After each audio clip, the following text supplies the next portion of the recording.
நீங்க பேசுறது ரொம்ப தப்பு. ஒரு தீர்ப்பை பத்தி நீங்க டிஸ்கஸ் பண்ற முன்னாடி அந்த தீர்ப்புல என்ன இருக்குன்ற உண்மை நிலவரத்தை தெரிஞ்சுக்கிட்டு நீங்க பேசுங்க. நீங்க யாரும் சாதாரண ஒரு ஆள் கிடையாது. இந்த நாட்டுடைய உள்துறை அமைச்சர் நீங்க. ஆனா நீங்க பேசுற விதம்ன்றது நீதித்துறை மேல ஒரு அபாண்டமான பழியை சுமத்துற மாதிரி இருக்குன்னு உச்சநீதிமன்றத்துடைய முன்னாள் நீதிபதிகள் எல்லாரும் கிட்டத்தட்ட 18 பேர் கையெழுத்து போட்டு அமித்ஷாவுடைய இந்த கருத்துக்கு மிகப்பெரிய கண்டனத்தை தெரிவிச்சிருக்காங்க. ஏன் அமித்ஷா அவர்கள் திடீர்னு அந்த குறிப்பிட்ட நீதிபதி பத்தியான இந்த மாதிரி ஒரு சர்ச்சைக்குரிய ஒரு கருத்தை இந்த நேரத்தில் தெரிவிக்க வேண்டிய அவசியம் என்ன? எதை திசை திருப்பதற்காக அமித்ஷா அவர்கள் இந்த பாயிண்ட கையில் எடுத்து வச்சுட்டு பேசிட்டு இருக்காரு. வணக்கம், இது தமிழ் குரல். நான் உங்கள் பானு. அதாவது இந்தியாவுடைய முன்னாள் துணை ஜனாதிபதியாக இருந்த தன்கர் அவர்கள் திடீர்னு நான் இந்த பதவியை ராஜினாமா பண்றேன், எங்க டாக்டர் வந்து என்ன ஓய்வெடுக்க சொல்லிட்டாரு, ஹெல்த் தான் ரீசன் அப்படின்னு சொல்லி அவர் ரிசைன் பண்ணிட்டு போனாரு. அப்படி ரிசைன் பண்ணி போனதை பத்தி இன்னைக்கு கூட அமித்ஷா அவர்கள் கிட்ட வந்து கேள்வி கேட்டாங்க. ஏன் தன்கர் அவர்கள் திடீர்னு ரிசைன் பண்ணாங்க, இதுக்கு பின்னாடி ஏதாவது மிரட்டல் இருக்கா, அவர் ஹவுஸ் அரெஸ்ட்ல இருக்காரா அப்படின்னு இன்னைக்கு ஏஎன்ஐ நடத்தின ஒரு இன்டர்வியூல கேட்குறாங்க. அதுக்கு அமித்ஷா அவர்கள் அப்படிலாம் ஒண்ணுமே இல்லை, அவர் ஹெல்த் காரணமாக தான் போறாரு. ரெண்டாவது, அவருடைய இந்த ரிசைன் லெட்டர்ல நீங்க பார்த்தாலே தெரியும், பிரதமர் மோடியை பற்றியும் அவங்க கூட இருந்த மற்ற அமைச்சர்களை பற்றியும் நல்ல முறையில் தான் எழுதியிருக்காரு. ரெண்டாவது, அவர் ஒரு வார்த்தை விடுறாரு, இதை பத்தி நீங்க அதிகமா பேச வேண்டியதில்லை, அதிகமா பேசி புது புது அர்த்தத்தெல்லாம் நீங்க இதுல கண்டுபிடிக்காதீங்க. அது மட்டும் இல்லாம எதிர்கட்சிகள் கொடுக்குற அந்த மாதிரியான விமர்சனங்களை நான் பதில் சொல்ல வேண்டிய அவசியம் இல்லை, புதுசா கிளப்பாதீங்க அப்படின்னு கடைசி வரைக்கும் ஒரு சரியான பதிலே தன்கர் அவர்களை பத்தி அவர் சொல்லவே இல்லை. ஆனா இப்போ அடுத்த கட்ட நடவடிக்கையா வைஸ் பிரசிடென்ட் எலெக்ஷனை ரொம்ப மும்முரமா அவங்க கொண்டு போயிட்டு இருக்காரு. நம்ம எல்லாருக்குமே தெரியும். அந்த பக்கம் என்டிஏ கூட்டணியோடைய வேட்பாளராக திரு பி ராதாகிருஷ்ணன் அவர்களை வந்து அவங்க நியமனம் பண்ணியிருக்காங்க. இந்த பக்கம் அதாவது காங்கிரஸோடைய இந்தியா கூட்டணி இருக்கு பார்த்தீங்களா, இவங்களுடைய வைஸ் பிரசிடென்டோடைய வேட்பாளராக முன்னாள் உச்சநீதிமன்றத்துடைய நீதிபதியான சுதர்சன் ரெட்டி இருக்காருங்க இல்லையா, அவங்களையும் வந்து இவங்க வேட்பாளராக அறிவிச்சிருக்காங்க. ஸோ நிலைமை இப்படி போயிட்டு இருக்கும்போது போட்டி தேர்தல் அப்படின்னும் போது ரொம்ப கண்ணியமான விமர்சனம் தான் ஒருத்தர் மேல ஒருத்தர் வைக்கணும். ஆனா அமித்ஷா அவர்கள் கேரளால, அதாவது கடந்த வெள்ளிக்கிழமை அன்னைக்கு கேரளால கொச்சியில ஒரு விமர்சனம், ஒரு அபாண்டமான ஒரு விமர்சனத்தை இந்தியா கூட்டணியோட வைஸ் பிரசிடென்ட் வேட்பாளரான சுதர்சன் ரெட்டி அவர்கள் மேல வைக்கிறார். அவர் ரொம்ப ஓப்பனா என்ன சொல்றாருன்னா, சுதர்சன் ரெட்டி ஒரு நக்சலைட் ஆதரவாளர் அப்படின்ற அந்த விமர்சனம் தான் எல்லாரையும் அதிர்ச்சிக்குள்ளாயிருக்கு. எப்படி அவர் நக்சலைட்டோட ஆதரவாளர், அவர் ஏன் திடீர்னு இந்த மாதிரி ஒரு கருத்தை வந்து முன்வைக்கிறார்? விஷயம் என்ன அப்படின்னு பாத்தீங்கன்னா, பீகார்ல காங்கிரஸோடைய தலைவர் ராகுல் காந்தி அவர்கள் ரோட்ல இறங்கி தெருவா மழை வெள்ளம் அது இதுன்னு எதையும் பார்க்காம, சின்ன சந்து பெரிய சந்து அதெல்லாம் எதுவும் இல்லை, மக்களை போய் பார்க்கணும், இங்க தேர்தல் எப்படி சூறையாடப்பட்டு இருக்கு, பீகார்ல எப்படி 65 லட்சத்துக்கு மேற்பட்ட வாக்காளர்களை அநியாயமா நீக்கியிருக்காங்க, குறிப்பா பெண்கள் முஸ்லிம்களுடைய பேர்கள் அந்த லிஸ்ட்ல இல்லை. ஸோ இது அநீதிக்கு ஜனநாயகத்துக்கு எதிராக நடக்கக்கூடிய ஒரு மிகப்பெரிய மோசடி அப்படின்ற கருத்தை மக்கள் கிட்ட கொண்டு போய் சேர்த்துட்டு இருக்காங்க. இதனால பீகார் ராகுல் அவர்களுக்கு ஒரு மிகப்பெரிய ஆதரவு வந்து அதிகரிச்சுட்டே இருக்கு. சோ இப்ப பார்த்தார் அமித்ஷா அவர்கள் என்ன பண்றது, இதை எப்படி டைவர்ட் பண்றது அப்படின்ற யோசனையில அவர் இருந்தார். பொதுவாகவே பாஜகவுக்கு ஒரு வழக்கம் இருக்கு. அவங்க என்ன பண்ணுவாங்க அப்படின்னா, இவங்க சார்பா ஏதாவது ஒரு பிரச்சனை வெளியே வெடிக்கும் போது அவங்க ஒரு பிரச்சனையை பூதாகரமா உருவாக்குவாங்க. அப்ப என்ன ஆயிடும்னா, இவங்க ஒரு பிரச்சனையில மாட்டிட்டு இருந்தாங்க பாத்தீங்களா, அந்த பிரச்சனை காணாம போயிடும், எல்லாரும் இதை பத்தி டிஸ்கஸ் பண்ண ஆரம்பிச்சிருவாங்க. அதாவது இந்த பாலச்சந்தர் படத்துல சொல்லுவாங்க, இரு கோடுன்னு ஒரு படம், ஒரு கோடு போடுவாங்க, அந்த கோடு சின்னதானா என்ன பண்ணும், அதுக்கு பக்கத்துல ஒரு பெரிய கோடை வரை, அப்ப இந்த கோடு சின்னதாயிடும் அப்படின்னு சொல்லுவாங்க இல்லையா. அந்த மாதிரி தான் தொடர்ந்து பாஜக என்ன பண்ணும்னா, இவங்க ஒரு பிரச்சனையில மாட்டிட்டு இருக்காங்க, அந்த பிரச்சனை நேஷனல் லெவல்ல பேசப்படுதுன்னா உடனே இவங்களா ஒரு பிரச்சனையை உண்டு பண்ணுவாங்க. எப்படி 30 நாட்களுக்குள்ள சிஎம் இருந்தாலும் சரி, பிரைம் மினிஸ்டரா இருந்தாலும் சரி, வேற எந்த அமைச்சராலும் சரி, 30 நாட்கள் வரையும் நீங்க ஜெயில இருந்தீங்கன்னா, அதுவும் 5 வருட தண்டனைக்கு நீங்க உள்ளாக்கப்படுவீங்க அப்படின்னு தெரிஞ்சா அவங்களுடைய பதவி பறிக்கப்படும் அப்படின்ற ஒரு சட்டத்தை அவங்க திடீர்னு கொண்டு வந்தது இந்த ஓட்டு திருட்டு மற்ற பிரச்சனையெல்லாம் வந்து திசை மடம் மாத்துறதுக்காக தான். அது வேலைக்கு ஆகல. ஏன்னா இப்ப எல்லாருமே கேட்க ஆரம்பிச்சிட்டாங்க, அது எப்படி நீங்க வந்து தனிப்பெரும்பான்மையில 2/3 மெஜாரிட்டி வேணும், அப்போதானே நீங்கள் ஒரு சட்டத்தை நீங்கள் இது பண்ண முடியும் அப்படின்ற இதில் அவங்கள அடிச்சிட்டாங்க. இப்போ இவருக்கு என்ன பண்ணுறதுன்னு தெரியல. அதனால் இவர் என்ன பண்ணுறாரு, உடனே இந்த வேட்பாளர் இருக்கார் இல்லையா, வைஸ் பிரசிடென்டோடைய தேர்தலுக்காக அந்த வேட்பாளர் இருக்கார் இல்லையா, இந்தியா கூட்டணி வேட்பாளர் சுதர்சன் ரெட்டி, அவரை வந்து கையில் எடுத்துட்டார். இவர் வந்து நக்சலைட் ஆதரவாளர். ஏன் அவர் நக்சலைட் வாடிக்கை ஆதரவாளர் அப்படின்னு சொல்கிறார் அப்படின்னு பார்த்தீங்கன்னா, அதாவது சல்வா ஜோடும் அப்படின்ற ஒரு வழக்கில் அவர் கொடுத்த தீர்ப்பு தான், அந்த தீர்ப்பு தான் இவர் நக்சலைட்டுகளுடைய ஆதரவாளர் அப்படின்ற ஒரு அபாண்டமான கருத்தை வந்து அவர் சொல்றாரு. ஆனால் அதற்கு இவர் அதாவது இந்த சுதர்சன் ரெட்டி இருக்கார் இல்லையா, அவர் என்ன சொல்கிறாருன்னா, என்னாலாம் அவர் கூட வந்து இந்த மாதிரியான மோசமான கருத்துக்கெல்லாம் பதில் சொல்ல முடியாது. ஆனால் ஒன்று, நான் இந்தியன் கான்ஸ்டியூஷன் என்ன சொல்லுதோ, அதாவது சட்டம் என்ன சொல்லுதோ அதன்படி தான் நான் நடந்தேன் அப்படின்னு ரொம்ப தெளிவான கருத்தை அவர் முன்வைக்கிறார். அதாவது என்ன இந்த சல்வா ஜூடும் அப்படின்ற இந்த கேஸ் என்ன அப்படின்னு பார்த்தீங்கன்னா, அதாவது இந்த சத்தீஸ்கர், ஜார்க்கண்ட் இந்த மாதிரியான மலை பிரதேசங்கள் அதிகமாக இருக்கக்கூடிய மாநிலங்களில் என்ன ஆகுது அப்படின்னு பார்த்தீங்கன்னா, அப்போ டாடா, ஏசர் அந்த மாதிரியான நிறுவனங்களுக்கு அந்த மலைகளில் இருக்கக்கூடிய கனிம வளங்களை வெட்டி எடுக்கிறதுக்கான டெண்டர் வந்து இவங்களுக்கு கொடுக்கப்படுது.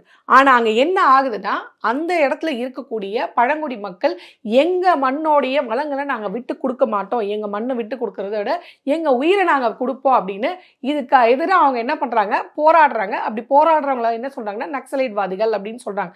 இது ஒரு பக்கம் இருக்கும்போது, இந்த பக்கம் இவங்க ஸ்பெஷலாக ஒரு டீம் வந்து இவங்க தானாகவே, அதாவது ஏற்கனவே நக்சலைட்டுக்கும் இந்தியன் ஆர்மிக்கும் ஒரு பிரச்சனை, அதாவது இப்போ ஃபைட் வந்து போயிட்டு இருக்கு.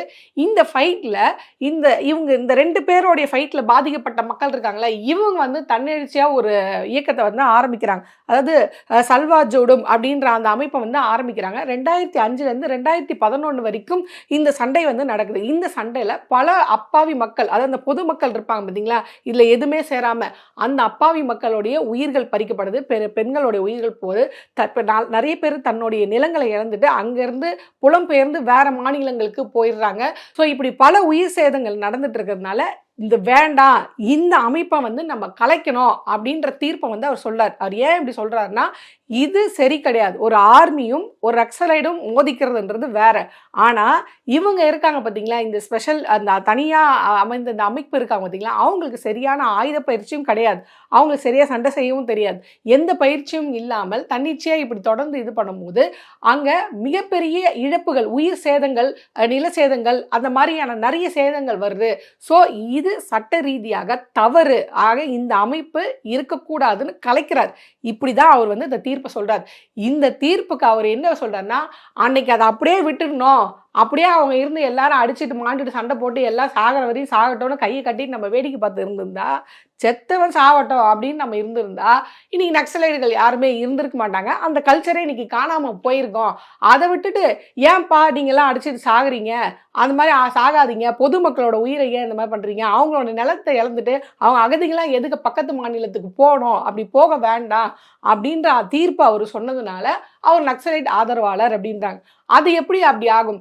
அப்போ ஆர்எஸ்எஸ் உடைய சித்தாந்தத்தை இவர் வந்திருக்கார். யாரு? பாஜக, அந்த என்டிஏ கூட்டணியோடைய வேட்பாளர், வைஸ் பிரசிடென்ட் வேட்பாளர் சிபி ராதாகிருஷ்ணன் அவர்கள் ஆர்எஸ்எஸ் உடைய சித்தாந்தத்தில் வர்றார். இப்போ நம்ம இந்திய வரலாற்றை எடுத்து பார்த்தோன்னா ஆர்எஸ்எஸ் என்னென்ன அட்டூழியங்கள் எல்லாம் பண்ணியிருக்கு அப்படின்றது நமக்கு தெரியும். எத்தனை குண்டு வெடிப்புகளில் ஆர்எஸ்எஸ்க்கு பங்கு இருக்கு, பாபர் மசூதி இடிப்பில் ஆர்எஸ்எஸோட பங்கு என்ன, இந்த மாதிரி நிறைய நம்ம அடிக்கிட்டே போகலாம். அப்போ சிபி ராதாகிருஷ்ணன் அவர்கள் அந்த மனநிலையில் உள்ள ஒரு ஆள், அவர் வந்து இந்த மாதிரியான மத கலவரம் பண்ணக்கூடிய ஒரு ஆள், அவர் வந்து இங்கே இனபேதவாதம் பண்ணக்கூடிய ஒரு ஆள் அப்படின்ற இது நோக்கத்தில் நம்ம அவரை பார்க்க முடியுமா? அவர் மத்திய பிரதேசில் ஆளுநராக இருக்கிறார். அவர் அப்படிப்பட்டவர் நம்ம அந்த நோக்கத்துலேருந்து பார்க்க முடியுமா? ஆர்எஸ்எஸ்லேருந்து வரக்கூடிய ஒருத்தவர். ஆனால் இவர் அப்படி கிடையாது. இவர் ஒரு நீதிபதியாக பணியாற்றி இருக்கிறது, உச்ச நீதிமன்றத்துடைய நீதிபதியாக பணியாற்றுக ஒரு கௌரவமான இடத்துல இருந்து வந்தவரை நீங்கள் இந்த மாதிரி அனாவசியமாக ஒரு தீர்ப்பு கொடுத்தாருன்றதுக்காக இப்படி பேசுகிறீங்களே, இது எந்த மட்டில் பொருந்தும்? இது நீங்கள் நீதித்துறை மேலே வைக்கிற அபாண்ட குற்றச்சாட்டு. அவர் ஒன்றும் தன்னிச்சையாக தன்னோட பர்சனல் இதுக்காக அந்த மாதிரி ஒரு தீர்ப்பை கொடுக்கல. அவர் இந்த சட்டம் இதுதான் சொல்லுது, இது சட்டப்படி நீங்கள் இதை செய்யக்கூடாது, இதை செய்யறதுனால இத்தனை பேரோட உயிரிழப்பு ஏற்படுது, இது தப்பு, இதை செய்யாதீங்க அப்படின்ற வாதத்தை முன் வச்சு அந்த தீர்ப்பை அவர் கொடுக்குறாரு. அப்படி இருக்கும்போது அவர் தனிப்பட்ட முறையில் அந்த சித்தாந்தத்துக்கு அந்த இதுக்கும் சப்போர்ட் பண்ணாருன்னு எங்கேருந்து வருது? அவர் எந்த நக்சலைட் அமைப்புக்கு அவர் சப்போர்ட் பண்ணி எங்கே போய் நின்னார்? இப்போ ஆர்எஸ்எஸ்ல இருக்காங்க. இப்போ நிறைய பேரை நம்ம பார்த்துருக்கோம். நீதிபதிகளே என்ன பண்ணுவாங்கன்னா, இங்கே நீதிபதிகளாக இருப்பாங்க, ஆனால் அங்கே விஸ்வ இந்து பரிஷத் இருக்கு பார்த்தீங்களா, அங்கே அவங்களுடைய குழுக்களில் போய் பேசிகிட்டு இருப்பாங்க. அப்போ அவங்களெல்லாம் நீங்கள் என்ன பேசுவீங்க? ஸோ அப்படி இருக்கிற நீதிபதிகள் நடுவில், அதாவது இப்போ பாஜகவுடைய பின்புலத்தோட நிறைய நீதிபதிகள் இப்போ ஊடுருவி இருக்காங்க நீதித்துறையில். அதாவது எங்களுக்கு இப்போ நீங்கள் ஃபேவரான நீதிபதியாக இருந்தீங்கன்னா உங்களுடைய இந்த பணிக்காலம் முடிஞ்சோடனே உங்களுக்கு ஒரு வெயிட்டான கவனிப்பு, ஏதாவது முக்கிய பதவியோ முக்கிய ஏதோ ஒன்று நாங்கள் கொடுப்போம் அப்படின்ற மாதிரி வச்சுருக்காங்க பார்த்தீங்களா. இந்த மாதிரிலாம் இல்லாமல் நேர்மையாக ரொம்ப சரியாக சட்ட ரீதியாக அவர் அணுகிறதுனால இவங்களுக்கு வந்து நக்சலைட் ஆதரவாளராக தெரியாது. ஒருவேளை அவரு வந்து இவங்களுடைய ஆதரவாளர் மாதிரி மற்ற ஒரு சிலர்லாம் சொன்னாங்க பார்த்தீங்களா, நான் ராமரை வணங்கிவிட்டு இந்த தீர்ப்பை எழுதுகிறேன் அப்படின்னு. அந்த மாதிரியான நீதிபதியாக இருந்தால் ஒருவேளை இவர் நல்ல நீதிபதினு சொல்லியிருப்பாரோ என்னவோ.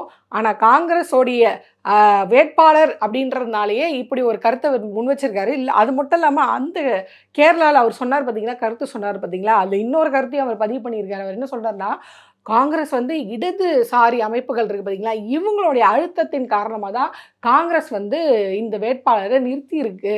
உண்மைக்குமே காங்கிரஸ் ஆட்சி காலத்தில் இவர் இப்படி ஒரு தீர்ப்பை கொடுத்தாரு பார்த்தீங்களா, அது காங்கிரஸ்க்கே எதிராக தான் அவர் கொடுத்தார். அப்படி இருக்கும்போது எந்த அழுத்தத்தின் காரிலும் பிஜேபி மாதிரி மனநிலை கொண்ட எந்த கட்சியுமே அவங்களுக்கு எதிராக தீர்ப்பு சொன்ன எந்த நீதிபதியும் கொண்டு வந்து இப்படி வேட்பாளராக உட்கார வைக்க மாட்டாங்க. காங்கிரஸோடைய வரலாறு மாறிட்டு இருக்கு. எல்லாரும், அதாவது மக்கள் எல்லாருமே பிஜேபியோட இத்தனை வருஷ ஆட்சியில் மனசு நொந்து போய் விரக்தியில் நம்மளுடைய விடிவெள்ளி, நம்மளுக்கு இருக்க ஒரே ஆப்ஷன் ராகுல் காந்தி அவர்கள் மட்டும்தான், இவர் தான் நம்மளால் மீட்டு கொண்டு போக முடியும் அப்படின்ற எண்ணத்தில் நம்பிக்கையில் இன்னைக்கு அவர் பின்னாடி நாடு போயிட்டு இருக்கு.